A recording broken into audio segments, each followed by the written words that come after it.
واقعہ نقل کرتے ہیں، آپ لوگ سب نے سنا ہوگا کہ ایک خاتون تھی، اس کے بچے نہیں تھے، تو اس نے اللہ سے یہی منت کی کہ اگر آپ مجھے بچے دیں گے تو میں اپنا جو میرا بیٹا ہوگا اس کو امام حسین علیہ السلام کے زائرین کا رہزن بنا دوں گا۔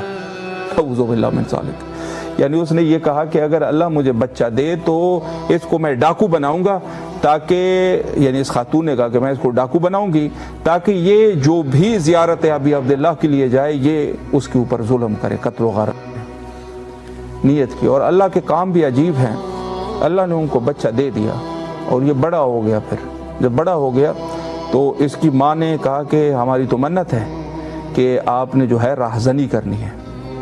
تو یہ بڑا ہو گیا، اس کو سارا کچھ سمجھا دیا، تو جگہ پر یہ بیٹھ گیا جہاں سے زائرین گزرتے تھے۔ تو چونکہ کسی نے جاسوسی کی تھی کہ زائرین آ جائیں گے، کچھ لیٹ ہو گئے وہ زائرین، تو یہ جو ہے وہاں پہ سو گئے۔ اس کو جو ہے وہ نیند خواب میں حضرت سید الشہداء اور زہرا صلوات اللہ علیہ کی زیارت ہوئی، اور حضرت زہرا نے اسے کہا کہ تو ظالم ہے، میرے حسین کے زائرین کو اس کے اوپر تو ظلم کرے گا، تو رحمت خدا سے دور ہے۔